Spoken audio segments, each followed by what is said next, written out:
Om Swastiastu. Assalamualaikum teman-teman. Saya Rizke, absen 35, kelas 11 IPA 4, akan menjelaskan tentang proklamasi.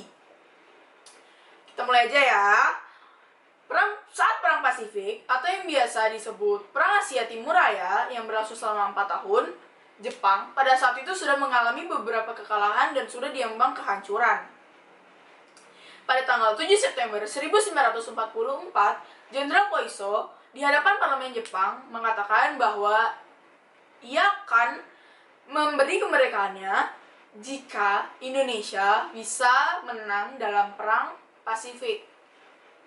Tujuannya untuk membantu Jepang dalam perang tersebut. Kaum Pergerakan Nasional menyambut janji yang dilontarkan oleh Jenderal Koiso tersebut. Anggota Badan Penyelidik Usaha-Usaha Persiapan Kemerdekaan Indonesia atau BPUPKI itu dilantik oleh Jenderal Harada dan diketuai oleh Dr. Rajiman Widyodiningrat. Tapi tidak semua petinggi Jepang itu setuju dengan adanya BPUPKI ini. Contohnya ada Jenderal Izagaki dan Yuichiro Nagano.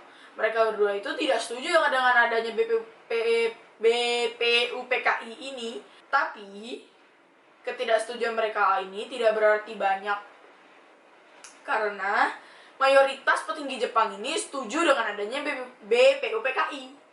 Sidang pertama BPUPKI berlangsung pada tanggal 29 Mei sampai 1 Juni 1945 yang berjalan dengan mulus. Setelah sidang yang kedua, BPUPKI berakhir dengan baik. Sesuai harapan Jenderal Harada. BPUPKI pun lalu dibubarkan oleh Jenderal Terauchi dan digantikan oleh Panitia Persiapan Kemerdekaan Indonesia atau yang biasa disebut PPKI yang dibentuk pada tanggal 7 Agustus 1945.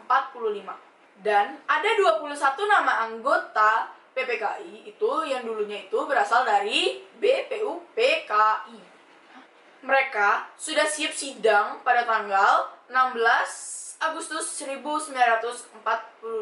Soekarno, Hatta, dan Dr. Rajiman Widyodiningrat pergi ke Dalat, Vietnam pada tanggal 12 Agustus 1945 yang bertepatan pada pengeboman Nagasaki dan Hirosaki di Jepang. Jenderal Terauchi sebagai Panglima Angkatan Jepang menyambut dengan hangat kedatangan mereka. Lalu Jenderal Terauchi pun berkata bahwa PPKI bisa segera memproklamasikan kemerdekaan Indonesia. Nah, kabar itu tepat pada hari ulang tahunnya Hatta. Mereka semua senang karena kemerdekaan sudah di depan mata. Sepulangnya dari Vietnam, Soekarno dan Hatta diculik oleh Angkatan Pemuda Indonesia atau API ke Rengas Dengklok pagi tanggal 16 Agustus 1945. Para pemuda itu mendesak agar Soekarno dan Hatta segera memproklamasikan kemerdekaan Indonesia. Jepang sudah menyerah, kata para pemuda. Soekarno dan Hatta pun kaget, tapi Soekarno enggan untuk mengikuti permintaan para pemuda tersebut. Menurut Soekarno dan Hatta, proklamasi kemerdekaan Indonesia ini harus melalui rapat PPKI. Lalu, pemuda akhirnya memulangkan Soekarno dan Hatta ke Jakarta pada sore harinya. Sepulangnya dari Rengas Dengklok, Soekarno dan Hatta pun langsung melakukan rapat PPKI di Hotel Des Indes, Jakarta. Tapi, Jepang melarangnya. Perubahan situasi ini mengarahkan rapat berpindah tempat ke rumah Laksamana Maeda, Perwira Angkatan Laut Jepang. Di tempat inilah, dalam sebuah ruangan, Soekarno, Hatta, dan Ahmad Subarjo merumuskan naskah proklamasi tanpa adanya gangguan Jepang. Setelah selesai, Soekarno lalu membacakannya ke para anggota PPKI dan para pemuda di serambi rumahnya. Naskah yang singkat, tapi semua sepakat dengan isinya. Kemerdekaan bukan lagi impian. Hari bersejarah itu pun tiba. Soekarno membacakan naskah proklamasinya ke banyak orang di rumahnya. Rumahnya bertepat pada Jalan Pegangsaan Timur nomor 56 Jakarta. Tokoh-tokoh pergerakan nasional dan rakyat biasa berbaur untuk mendengarkan proklamasi tersebut dengan hikmat. Setelah itu, jahitan bendera Fatmawati itu dikibarkan secara perlahan dan diiringi lagu Indonesia Raya. Penghormatan diberikan. 17 Agustus 1945, Indonesia akhirnya merdeka. Ini bukan sebuah pemberian, melainkan ini sebuah perjuangan dari semua rakyat Indonesia. Proklamasi kemerdekaan menghantar bangsa Indonesia bergelut dengan cerita baru.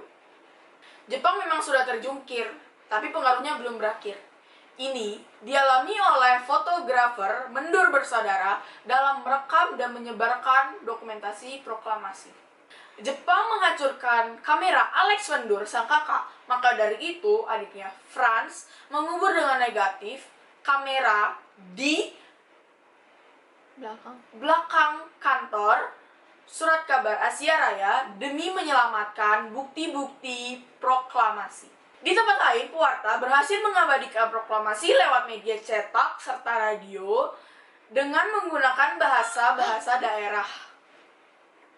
Di desa-desa, tugas pemuda adalah meneruskan kabar proklamasi dan mereka berteriak, "Jepang sudah menyerah, Indonesia merdeka."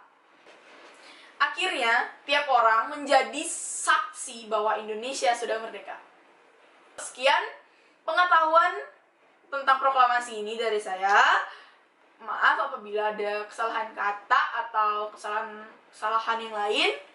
Jangan lupa like, comment, and subscribe. Jangan lupa subscribe juga Siniu TV. Aku bakal taruh linknya di description di bawah. Om Santi Om. Wassalamualaikum warahmatullahi wabarakatuh. Stay safe semuanya karena sekarang lagi corona.